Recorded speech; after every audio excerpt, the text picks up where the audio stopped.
Hello and welcome back to another week of DXV podcasting. After an exciting round 3 that we're going to chat through in time, let's get straight into it. Wales Ireland, bit of an upset. I'll let the non-Welsh person go first on this.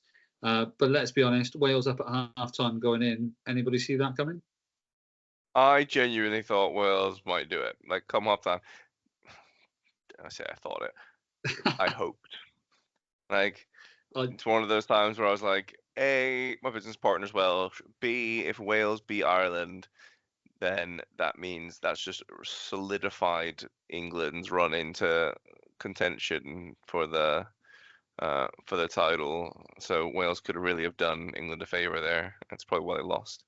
And then I was like, actually, like, shocked. I thought it was. Really I thought. shocked. I mean, you're always going to have a bounce, right? You're playing an experienced 10 at 10, which was something that was missing, and we've talked offline about how clever that is, given that you need a 10 for the long term, not just to paper over some cracks now. But it did help you have shape, and you've said it, like the 9, 10, 13 axis of Gloucester makes a difference. Like, having those players who know how to play together, how to play off of each other.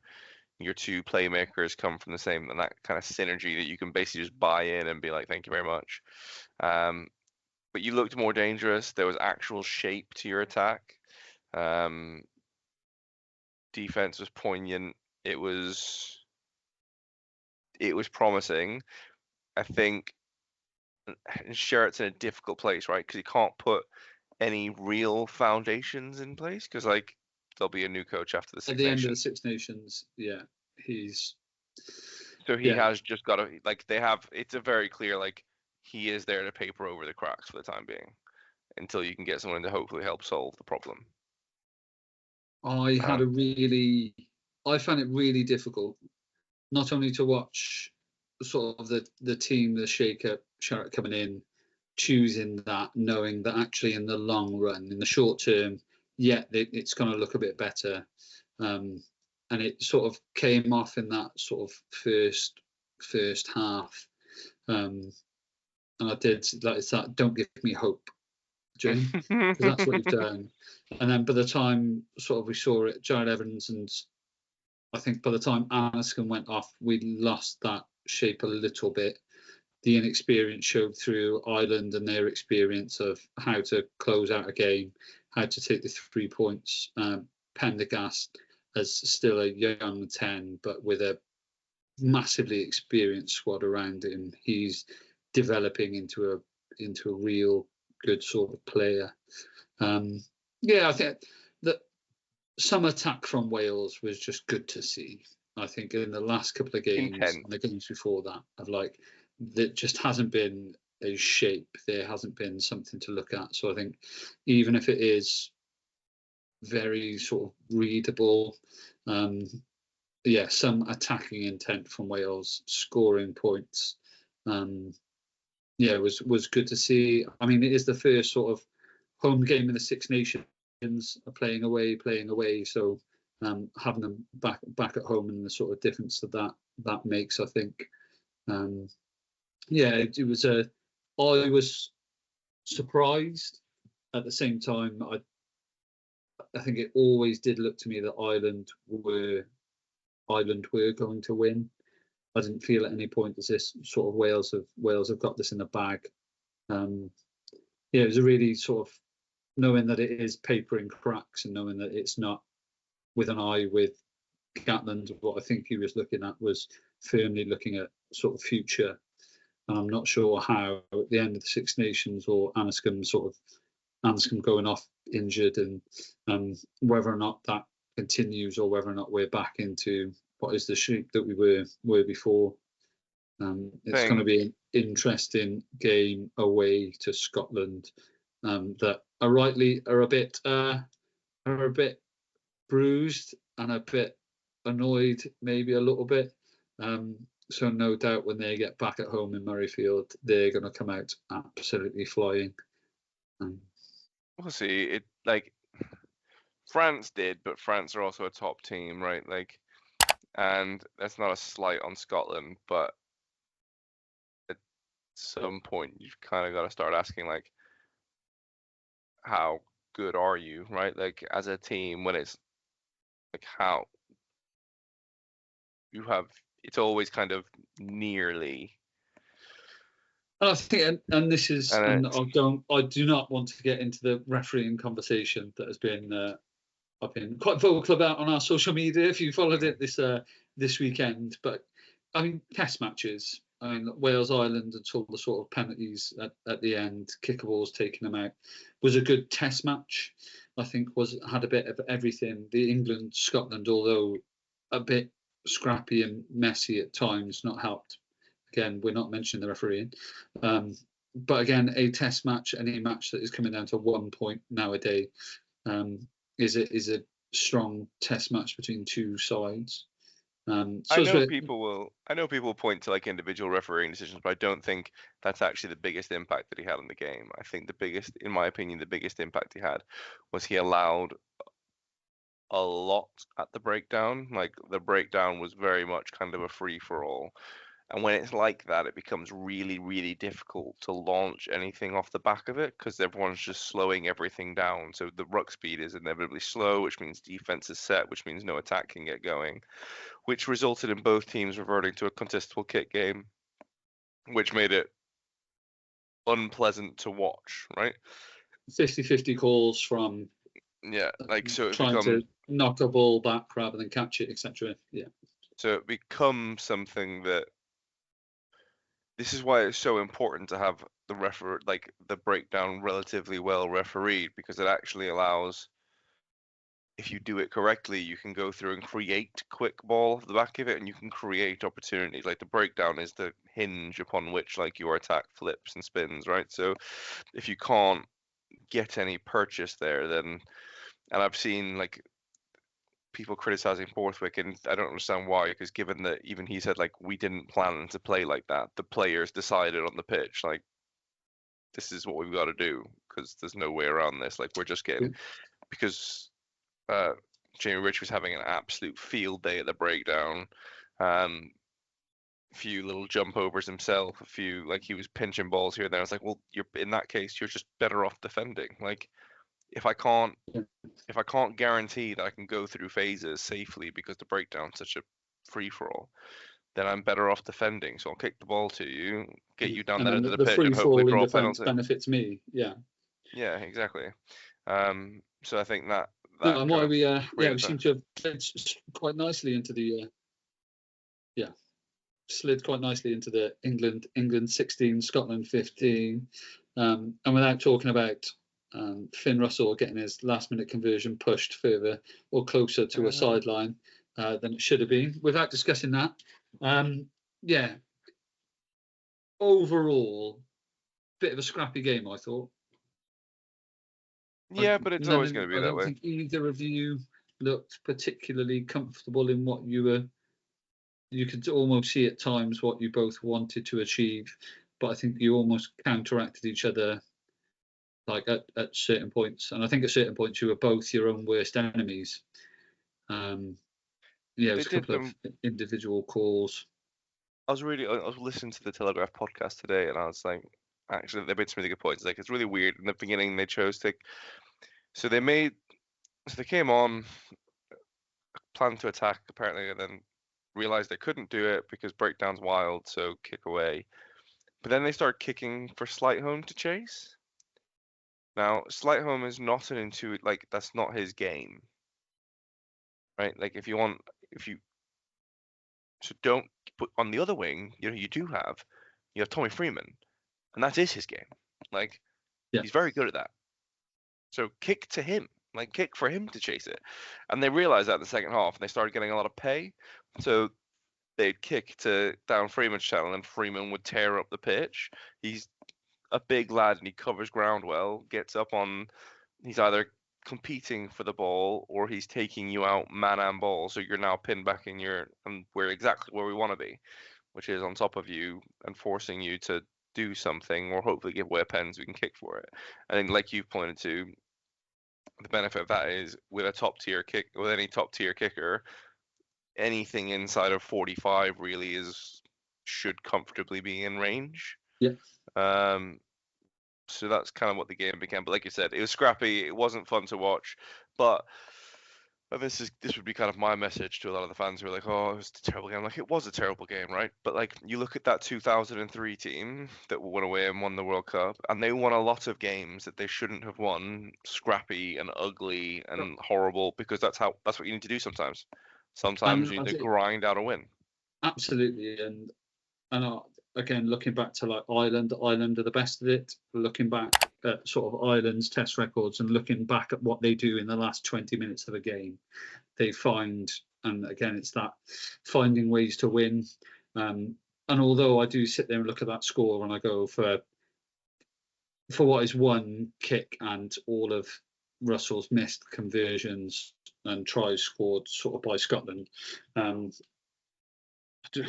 think. Yeah, it's hard to say that actually Scotland came away with that as scoring more tries and almost deserved it to win. But it's about getting the. It's about getting the. It's about getting the win. Yeah, it's about getting a win on the board, right? You can look at either way, like by hook, by crook, by yes, by no. Yeah. And that's what I said about sort of Wales and when it comes into it. And I was looking at the ringrose, like the red card and stuff. And when it was ringrose, yeah. Like the 20-minute red card and stuff. And Wales were playing well. Wales were sort of and like just coming into that sort of second half. And I was like, this is horrific now. Because of all that stuff beyond like Wales, like help with red cards, yellow cards from World Cup sort of. So I was like, Wales are playing well against a 15-man Ireland. Like, but now that this red card's happened, so even if Wales do like go on to win this, it'll be like, Wales need a red card to win, blah blah blah. And I was like, I almost hope that sort of wasn't the case. But that was again a shout. We won't get onto the yellow red direct red 20-minute red card discussion. I think that's been chatted through enough online. People happy with it, people not happy with it. But obviously the impact was made even more by sort of Bundy Aki. I mean, a 20-minute red card and then having a fresh, angry Bundy Aki smashing down your your line. But yeah, I mean, that for a Saturday was hopes up, down. Wales doing well against Ireland for the first time. Nobody saw it coming in. England, Scotland going down to 1 point. That was a hell of an emotional roller coaster of a Saturday. Yeah, I was emotional at the end of that game. I was fuming. I was convinced we were going to lose it. I was genuinely convinced. I was like, this is how it goes. This is how it goes. And then they flipped one. I think I was watching that, my heart rate on my watch. And from like the 2 minutes before the Wales kickoff when I switched it on until at the end of the England-Scotland and probably for about 40 minutes after it, I was like, yeah, my heart rate was up. For both of those games. And to be fair, the first 20 minutes of the Sunday game, moving on to the Italy-France, I mean, Italy with sort of Menoncello and Brex, and the first 15, 20 minutes, you could almost see the way the game was going in terms of score, both end. That first 20 minutes, I thought we were in for a right stormer. Italy did very Italy things. Like, they played some wonderful attack. Like, running from deep in their own 22 again. I was like, they did some truly, like, that offload. I think it was Ruta who just round the back to Brex on that short line, and he just steams through onto it, try and away. And Kopowatsu with a beautiful little kick, spin, chase, get onto it. Menoncello break through, like Sean acrobatic kick. Yeah, Sean Edwards will be fuming with that, like, Menoncello breaks. He just goes, like, it wasn't like particularly deceptive. It was just like head down, a big short through, line. Yeah, and then with legs to finish it. but then sometimes it's just decision making where it's like you need to calm down. Like you Yeah. need to be like, okay, we're 5 points ahead. Like whether you win by 5 or you win by whatever, like a win's a win's a win. So just now defend, like tighten that up. France kicked very well in that game. I can remember sort of early on, and remember that the kicking from France was just a very good. Kicks were either challengeable or long. Kicks were bang on that sort of inside 5 meter sort of channel, difficult to sort of escape from. I mean, Barre was on one. Like the French 15, Barre was huge. Like that different French level. back row, the whole back line, sorry, back three, like they, It was just they watching saw the like, opportunities, they saw it and went. it just couldn't seem to stop him. It was just like every time he got the ball, it was like line break, line break, line. I was like, And those little like nudges, tiny little nudges just behind that one defender. So I'm not kicking it through, not slading it for like 20 meters. Like I'm just like tapping it past you. But then as a defender, like I'm asking you to make some horrible decisions. yeah. Like, because it's like I can't turn and get that when you are a meter. At the same time, I can't tackle you. At the same time, it's those little bits. And I mean that we haven't mentioned the big man yet, but top fancy point scorer for the weekend in scrum half / fly half, Anton Dupont, who very quickly, I think in that 15-20 minutes, started asking questions around the fringe, got a lot of purchase, therefore like not playing the 9 and stepping off him. And it was probably the worst thing that Italy could have done, is stepping off Dupont, giving him time. And despite, all right, the not knock-ons at the back of the, he had time. And when you give Anton Dupont time to offload and stand up, and again, it's seeing that sevens play come in, where actually he's standing people up, standing like back row, and standing them up for seconds to get that offload away. He was on fire. We talked about it before, though. With Ireland next week, with the game in the bag and won, what are your thoughts on Anton Dupont spending the whole game and even being moved to fly half? It's mad.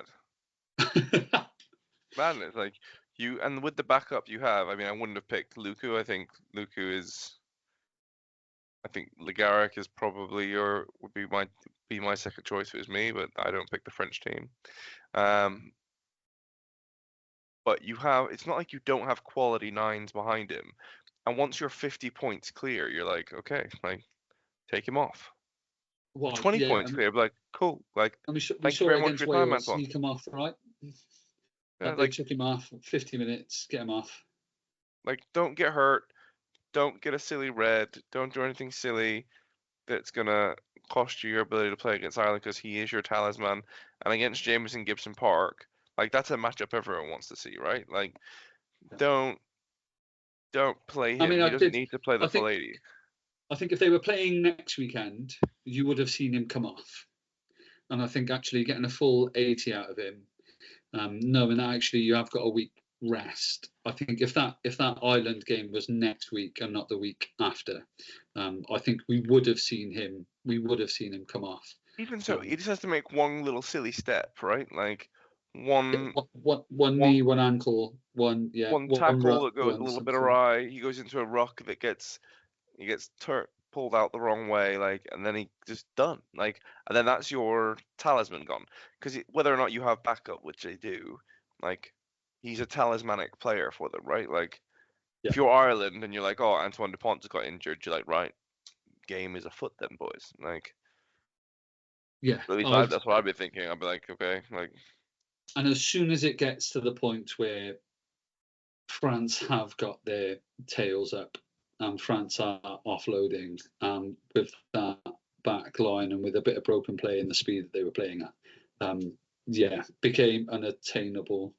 And don't get me wrong, there's times when you wouldn't have seen an Italy team sort of put 24 points on a board and keep it close to a very good French team. But yeah, I think by the time the subs that France and the quality that they have coming off the bench, when a game is at that point, you're still sort of 20 points up, you're still comfortable. I was watching it with a friend. A big impact. I was watching it with a friend, and I was like, actually, it got to like France were like 2 tries ahead, and I was like, this is where the game's done now. He's like, what do you mean? I was like, can Italy score 2 tries? Absolutely, they can. I was like, but the problem is France are now 2 ahead, which means France will start. Like now you feel comfortable, right? Like now it's like that offload that you might have been like, oh, do I throw that offload because it's too close? Like no, now you throw it. And once they start doing that, the France against England, do you mean? Because they never got to that point. Comfortable. Yeah, they never got to that point, and stuff wasn't going to hand, and they dropped a couple, which stops them from trying that again, because it's not going to hand and it's not working, and they're not comfortable in doing it. They never get into that point or into that rhythm. Yeah. So come on, but a very comprehensive, and if it was to come down to points difference, a nice sort of 49. Done 2 big ones. Yeah, 49 against the Wales and Italy scores for them help massively. Right, so we'll finish off the roundup there. Fantasy points. There is no surprise, I don't think, that 3 of the top 5 were French players, and I think even if you look at the none of them. Top 10, 1, 2, 3, 4, 5 of the top 10 were sort of French. However, there are 2 players in the top 10, only 2, that did not play a full 80 minutes when we look at fantasy points. Care to take a guess who they are? Well, you'd mentioned one of them was Gregory Aldrit, so I'll go with him. Yeah. Who didn't play a full 80?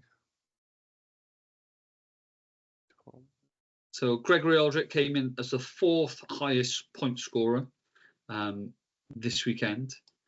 He came in with Boudehon, or his name is? No. Still got to be in top 10. I'll give you a clue, he's Irish. Didn't play a full 80. Jack Conan? Jack Conan. So Jack Conan comes in 10th. But he didn't play. So let's have a look. Gregory Aldrit came in at 47 points in 4th place. He only played 48 minutes, which is quite an immense score when you're only playing 48 minutes out of 80.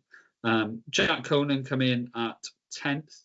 So he only played 44 minutes and managed to get 39 points out of him. I don't think any surprise.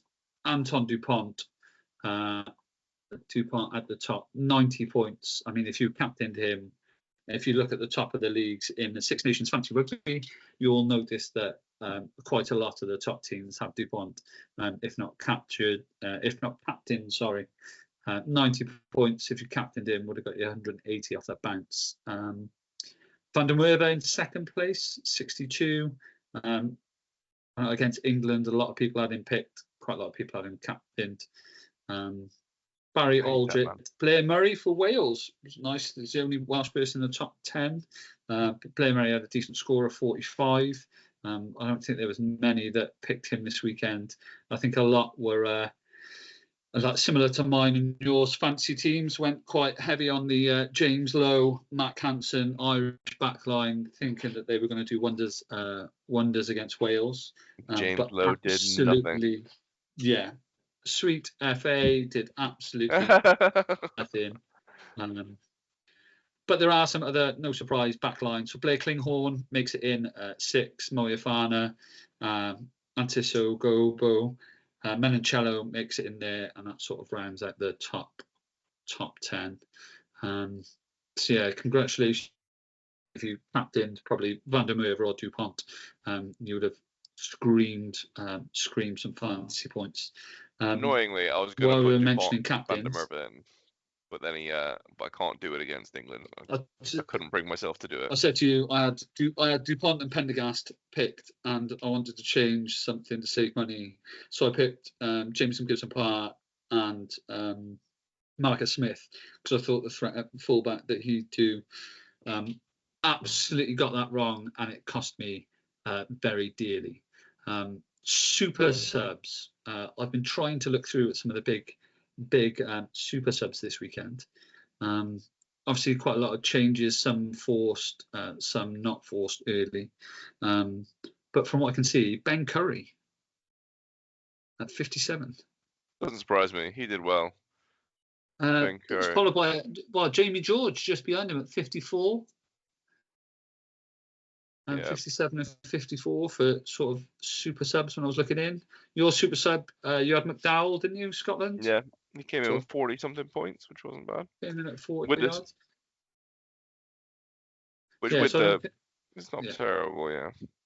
Yeah, and I don't think it was a storming weekend. Even some of the France replacements, because I think the people that were doing well. Didn't come up with the biggest amounts of score. So congratulations if you are picking the England. I think hookers seem to be a big pick in the super sub space, mainly because you're guaranteed your sort of hookers front rows are going to get on the pitch with the reasonable amount of time. And I think with some of the points variations that they're getting. So congratulations again if you smashed Ben Curry or Jamie George into your super sub space. You would have got some pretty decent points off there. How did your team get on this weekend? Let's caveat that we both had a horrendous weekend. Yeah, it was terrible. No, I got 355 points.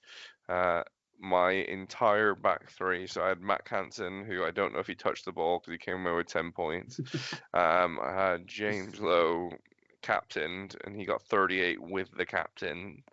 I had Louis Bielbury, who did okay, 37, but still not like what I was hoping for. Every time the France scored, he did some amazing offloads and stuff, and I was like, stop offloading, just like do what you're good at, be quick and score some tries. I'm relying on you here. To put it into perspective, I dropped 76,000 places this weekend. That is not a great stat for anybody watching that. And considering I'm sat here, supposed to be a subject matter expert in the field of fancy rugby, to be dropping 76,000 places over one weekend, I think that does go to show you, how much of a horrific weekend I did have. I just got unlucky. I picked like Fischetti, who got injured early, Willis, who got injured early, Tom Curry, who normally plays a full 80, came off because he had a dead leg.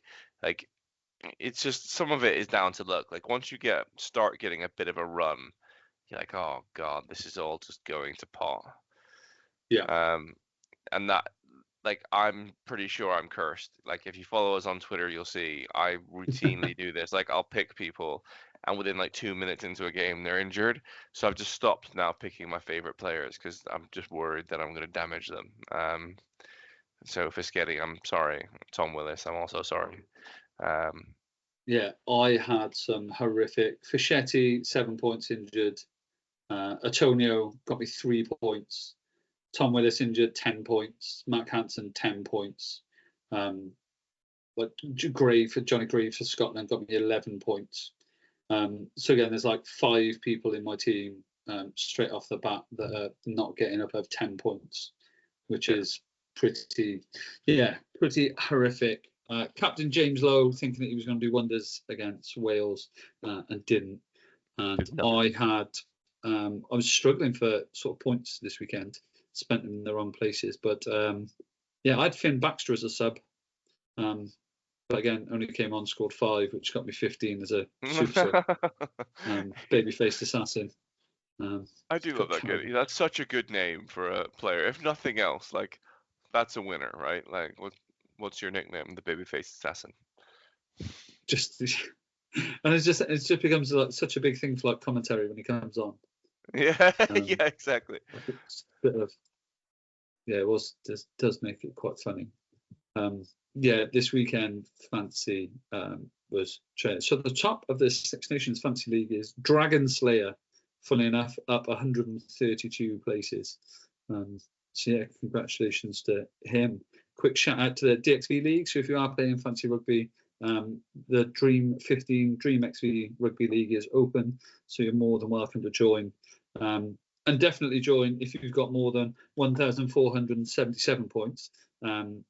Which will put you top of our league. Archie R is top of our league. He's gone up one. He was in second place last weekend.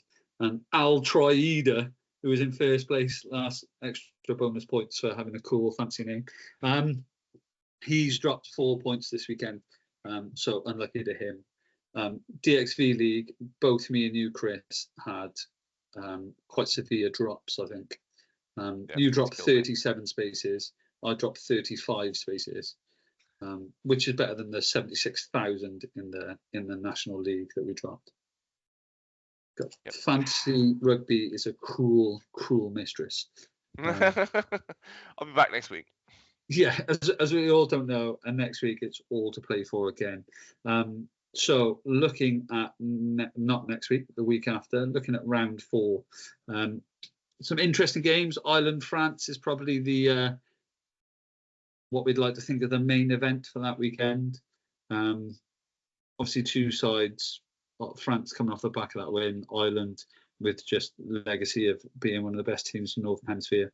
That will be the first game Saturday, 8th of March, followed by Scotland-Wales. Scotland off the back of difficult defeat Wales with tails high after playing quite definitely better than they've been recently against Ireland.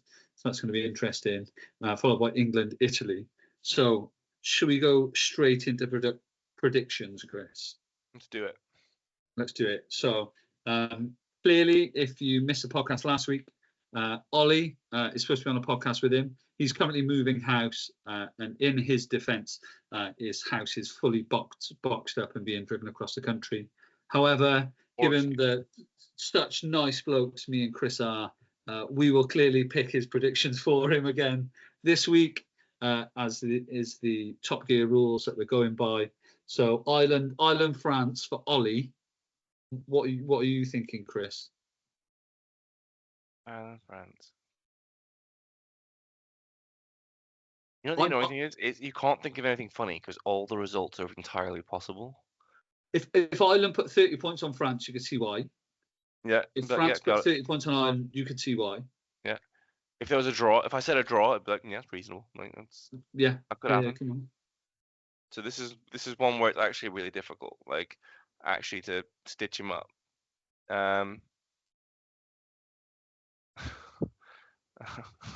You know, I do predict that the referee will be man of the match. No, it will be. I think I was going to go France by 1. Yeah. For Ollie, I'm going to go France by 1. Okay.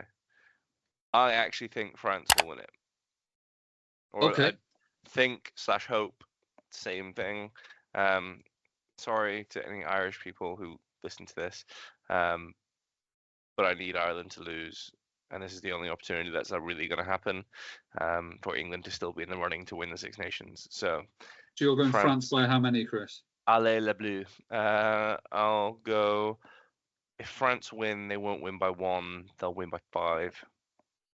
Okay. And just on that, because you said it, Allez les Bleus, the French were like screaming at it. Yeah. Like this weekend. And I was kind of like, but you're playing... You're playing the blue, yeah. So it was just, I can remember watching it and like hearing it in the background and being like, what are you doing? Like they love it though. Do you remember when we went to the World Cup in 23 and like when the games are on, it's all you hear anywhere you go. Allez les Bleus, allez les Bleus. It's one of those things that's such a simple chant, but it's so effective because it really resonates. Yeah, it's right. I will go opposite to both of you. Ireland are at home. I think they've just had a little bit of a sanity check from Wales. I think they'll be disappointed that That was even in contest, yeah. yeah, or like a little bit of a holy shit, like. So I think they'll come out at home against France. So I'm going to say Ireland, and I'm going to say Ireland by 9 for that one. Okay. We'll see how that goes. But that splits our predictions off round 1. Scotland, Wales, Scotland at home. Ollie, what's Ollie picking?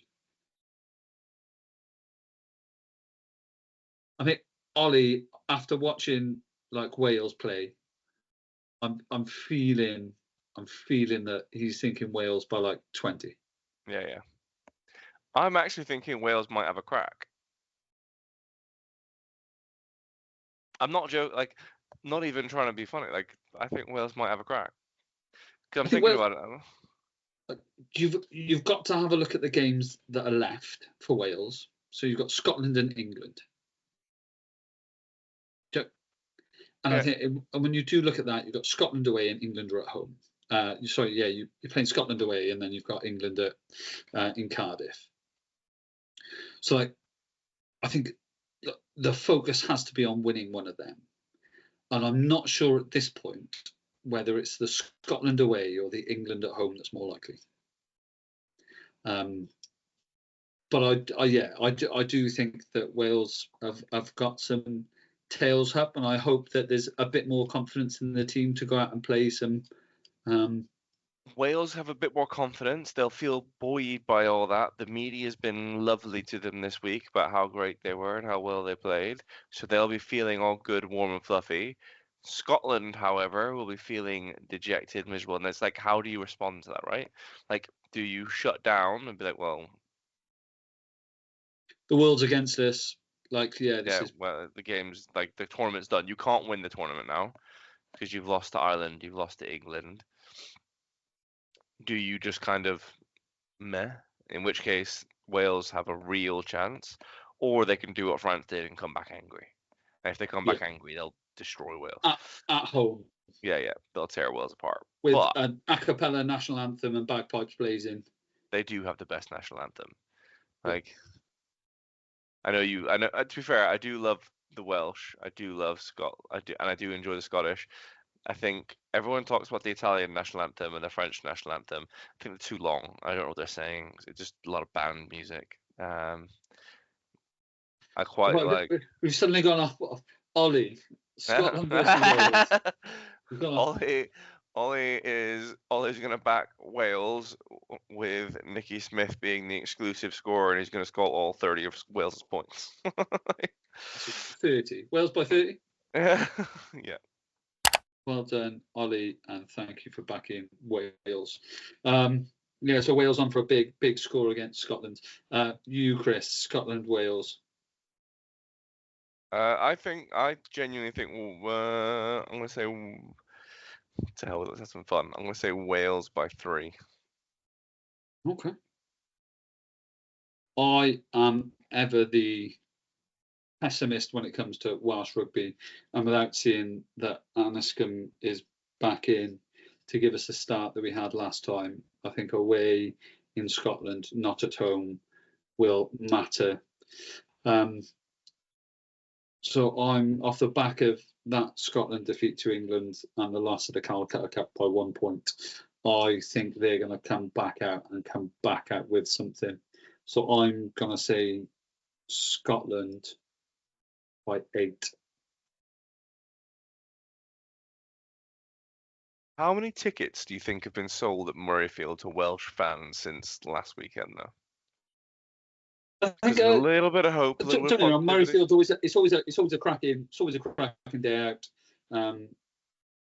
Best bands going. I think that when I think of away games, because we do share a common hatred of somebody else that we just inherently get on as the true sort of Britons and the Celts. We do sort of unify, and it's a banging day. I'm just not sure whether this young Welsh team if we do lose sort of Anscombe and he's not back in the team, travelling away to a wounded Scotland is in Murrayfield is obviously a daunting task for them, I think. But more than happy to be proved wrong. And I'm not just edging my bets on predictions by, if I go against Wales, if Wales win, I'm happy, and if Scotland win, I've got predictions, I'm happy. More than happy to be proved wrong. England, Italy. Let's go to Ollie's epic sort of predictions first. What's Ollie thinking for England, Italy? He does love an underdog, Ollie.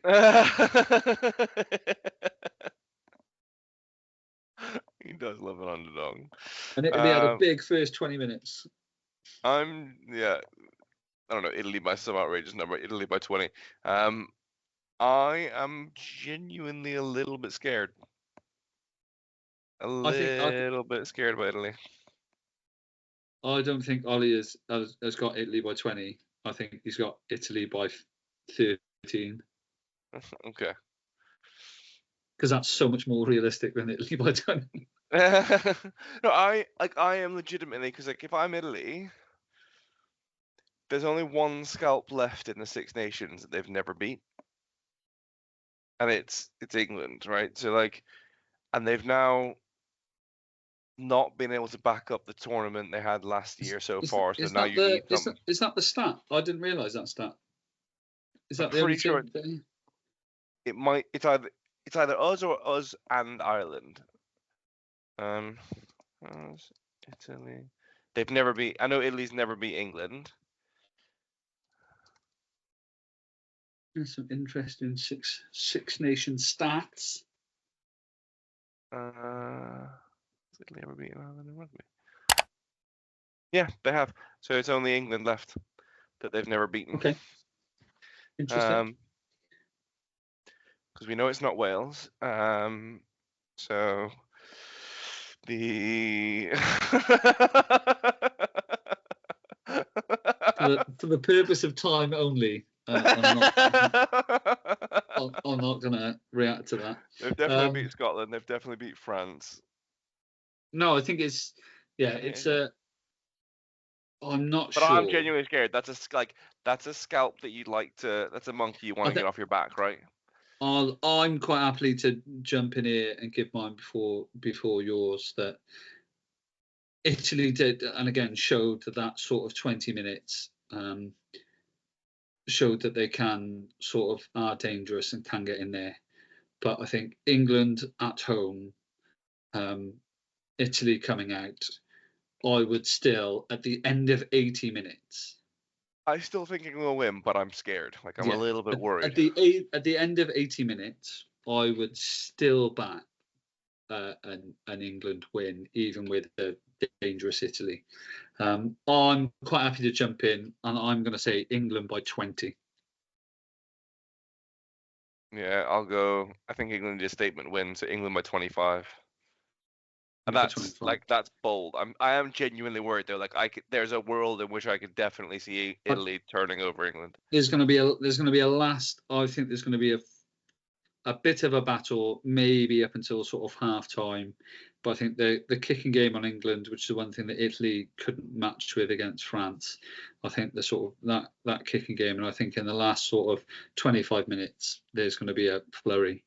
But yeah, looking back at the predictions for last week, obviously Ollie's predictions that we made for him, surprisingly, he did really and didn't do well at all.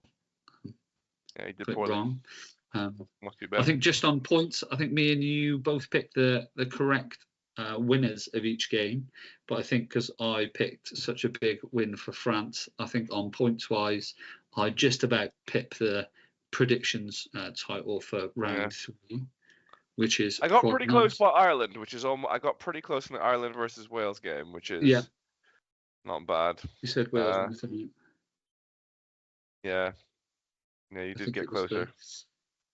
Just to pop that on. So I think that sort of rounds it up quite nicely. I think we've got some of the plans in there as we come with another weekend off before we're back with round 4 on Saturday, the 8th of March. So very quickly, as we won't do another one before that, happy St David's Day to the Welsh listeners out there. Obviously, the Saturday before, there's no Welsh game on to save you from any heartbreak. So please enjoy that Saturday if you're having a day out to celebrate. So thank you for joining us for another week of DXV podcasting. I hope you enjoyed round 3, and I hope that your fancy teams did a hell of a lot better than mine and Chris. We'll see you back again for round 4. And as ever, if you like the podcast, please give us a like. It'll be out on YouTube, Spotify. Please follow us on our socials. So Instagram, you'll see some more funny memes I've been putting out there about Wales losses. Twitter, Twitter, X, and all of those things. So thank you very much for joining us, and we'll see you again.